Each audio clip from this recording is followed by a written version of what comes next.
Nous sommes de retour sur le plateau d'Africa 24 pour la seconde partie de cette émission qui reçoit aujourd'hui l'avocat burkinabé Maître Béné Stanislas Sankara, qui est président de l'UNI-PS et également premier vice-président de l'Assemblée nationale. Merci de votre compagnie. Je vous en prie. Je le disais tout à l'heure, le 29 septembre dernier, le chef de file de l'opposition, M. Zéphirine Diabré, a organisé une marche meeting pour fustiger un certain nombre de choses, mais là-dessus, vous avez dit exactement ceci, qu'il fait dans la surenchère en vue d'accéder au pouvoir par la courte échelle. Pourquoi est-ce que vous avez été si dur vis-à-vis de lui?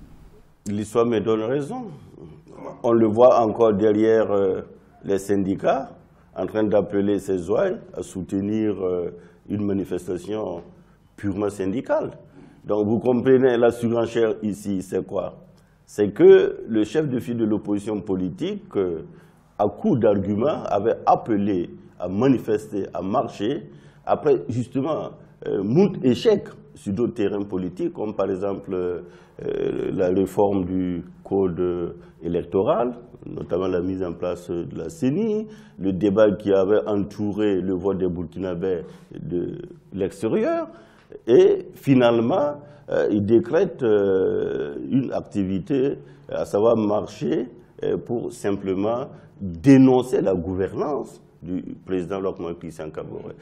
Dénoncer la gouvernance. Il n'y a pas de mal à cela, non? Non, dénoncer la gouvernance, pour moi, c'est une impertinence, en ce sens que, nous l'avons dit tout à l'heure, le président est élu avec un mandat, avec des suffrages au premier tour. Oui, mais quand il pose des actes dont le peuple n'est pas en phase, il va falloir quand même le dire. Ça lui permet de rectifier le tir, non en cas d'erreur. Oui, mais quand vous parlez du peuple, tout le monde s'y retrouve, majorité comme opposition. Bien entendu. Lui, il parle au nom de quel peuple?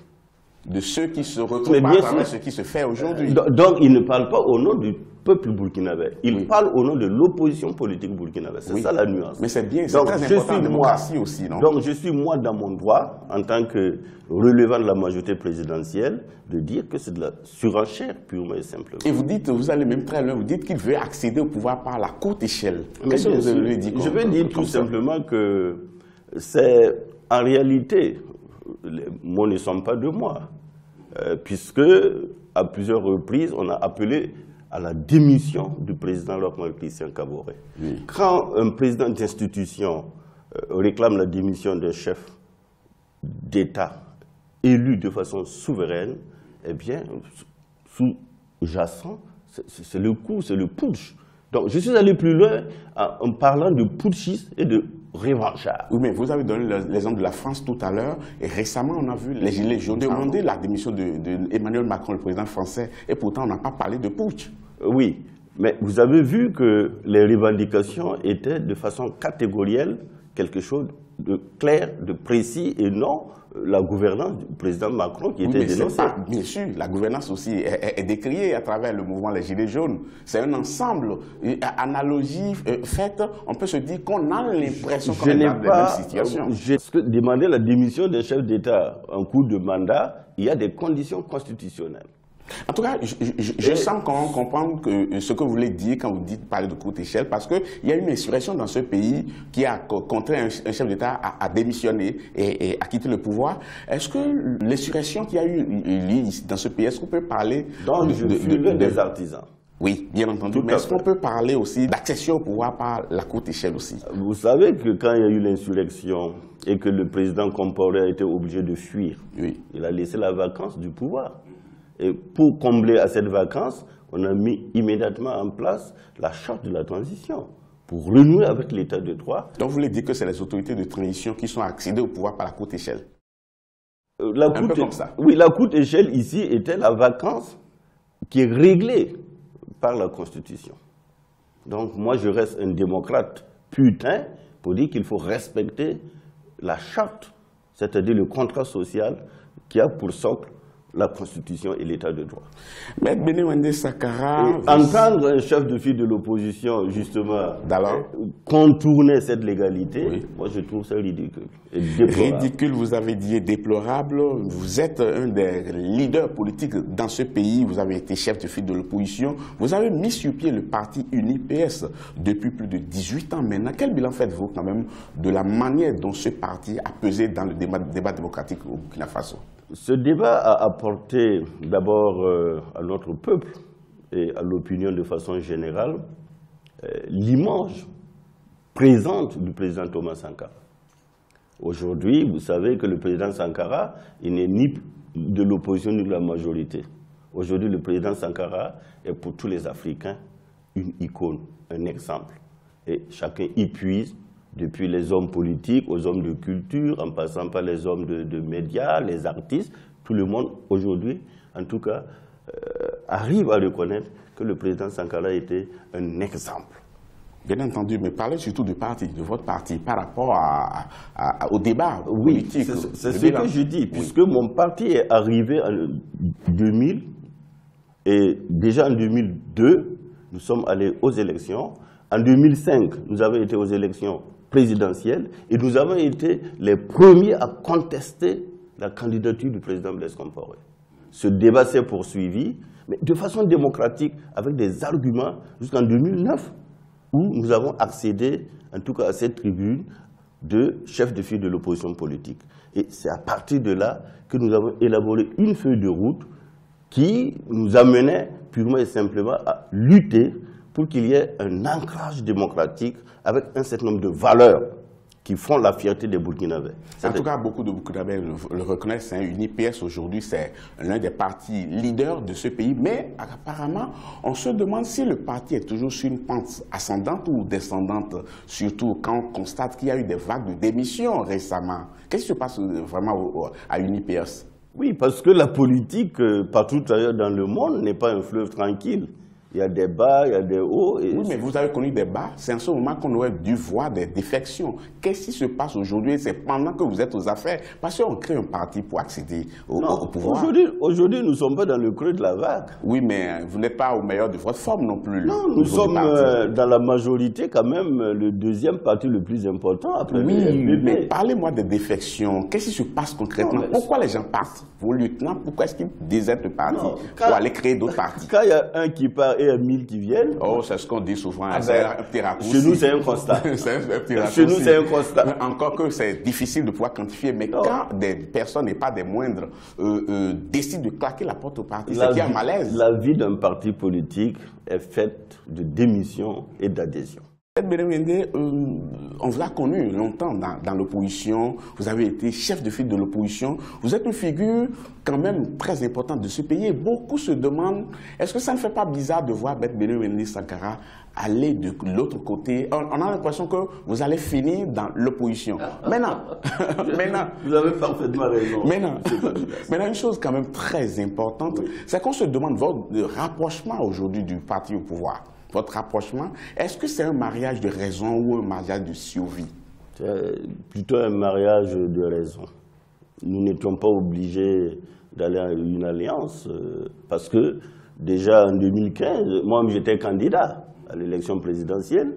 Nous avons eu des députés et après les élections, nous avons fait une analyse avec l'ensemble des structures du parti et nous avons décidé de soutenir l'action gouvernementale pour la stabilité de ce pays. Oui, mais ce qui est étonnant, c'est que vous êtes marié aujourd'hui, entre griffes, vous êtes marié aujourd'hui avec ceux que vous avez passé tout le temps à combattre. Est-ce que... Qui ont eu la sagesse de quitter à temps et de nous rejoindre. Bon, ça, c'est quand vous cherchez bonne conscience qu'on avance cet argument-là. Mais c'est ça aussi la vérité historique. Rochmal Christian Kaboré, Salif Diallo et Simon Compaoré, les RSS qu'on les appelait, ont eu l'intelligence de quitter les affaires. Donc, oui, mais après combien de temps? C'est très important. Le problème, ce n'est pas d'avoir fait 27 ans avec M. Blaise Compaoré dans le CDP. Le problème, c'est à un moment donné de notre histoire de reconnaître que l'opposition que nous incarnions avait une position juste et de dire nous les rejoignons. Je crois que c'était une décision courageuse. Mais certains estiment qu'étant parti sankariste... Il y en a qui ne le feraient pas. Bien entendu, et justement, c'est ce dont je veux parler, qui estiment que, étant un parti sankariste, Thomas Sankara devrait retourner dans sa tombe en voyant que ceux qui l'ont combattu hier sont aujourd'hui vos alliés. Thomas Sankara, je ne pense pas, soit un vindicatif ou un homme politique qui voudrait se... Mais c'est une question d'idéologie ici. Non, je pense que Thomas Sankara est un homme qui doit plutôt aujourd'hui être plus tranquille de savoir que ceux-là même qui l'ont combattu, aujourd'hui reconnaissent qu'ils avaient eu tort. Moi, je pense que Thomas Sankara, quand même, là où il est, et comme je l'ai dit tout à l'heure, est porté par l'ensemble des Burkinabés, y compris ceux qui l'avaient combattu. En tout cas, question quand même dans cette émission, pour ceux qui vous connaissent, ils estiment que vous vous êtes battu suffisamment pour l'avènement de la démocratie et vous œuvrez chaque jour pour sa consolidation. Mais on se demande comment est-ce que vous, en tant que premier vice-président de l'Assemblée nationale, vous avez pu être témoin du vote d'une loi que les gens appelaient liberticide. Parce que dans le nouveau code pénal, il est prévu une peine de prison à vie, je dis bien à vie, pour quiconque participe à une insurrection. Étonnant quand même, non, quand on sait le rôle joué par l'insurrection dans ce pays. En réalité, c'est faire mauvaise querelle à la loi parce que le principe constitutionnel de l'insurrection est déjà un principe acquis, tout comme la désobéissance civile.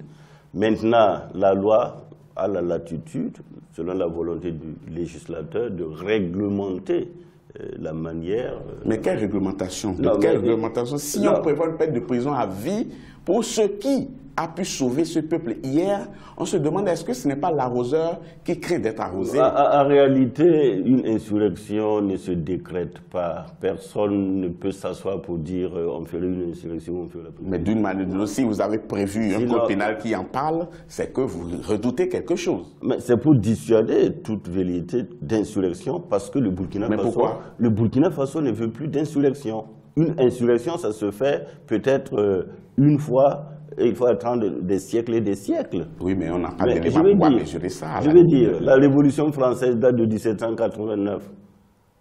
Depuis 1789, est-ce que vous avez déjà entendu parler d'une auto-révolution? Mais parce que les autres ont pris, ils ont suivi les idéaux qu'ils ont définis après la première révolution. C'est ce que fait le Burkina. Oui. Après l'insurrection. Mais les autres n'ont pas pris de loi contre ça. Les autres n'ont pas pris de loi contre ça, justement. C'est leur liberté. Nous sommes un pays souverain. Oui. Nous sommes un pays souverain. Eux aussi, hein? Oui. Mais je veux dire que depuis la date historique du 30 octobre 2014, le Burkina Faso a amorcé un autre virage qui est celui de la démocratie. Et nous souhaitons que les institutions que nous sommes en train de mettre en place soient des institutions fortes pour justement régler les problèmes des populations, relever tous les défis pour qu'il n'y ait plus d'insurrection. Dernière question de cette émission. Le président Roch Marc Kaboré est déjà candidat à sa propre succession à tête de l'État burkinabé. Serez-vous candidat aussi? On avisera en 2020. Ah non, lui, il n'avise pas. Lui, il n'avise pas. Oui, mais il a été très clair. Sa liberté. Pas le langage politique. Non, ce n'est pas un langage politique. Oui. Moi, j'appartiens à un parti politique qui s'appelle UNIR PS. Lui aussi, il appartient à un parti qui s'appelle le MPP. Oui. Donc, moi, je me réfère à mon parti politique. Mais une chose est certaine, en 2020, il y aura la continuité. Ah, d'accord. Donc, vous pouvez incarner la continuité, vous voulez dire? Ah oui, nous sommes dans la majorité. Donc, nous allons continuer avec la majorité. Maître Benemende, merci beaucoup. C'est moi qui vous dis merci. Chers téléspectateurs, c'était tout pour cette émission. Merci de l'avoir suivi. Nous vous donnons rendez-vous très bientôt pour notre numéro. Pour l'instant, je vous laisse en compagnie des programmes d'Africa 24. À très, très bientôt.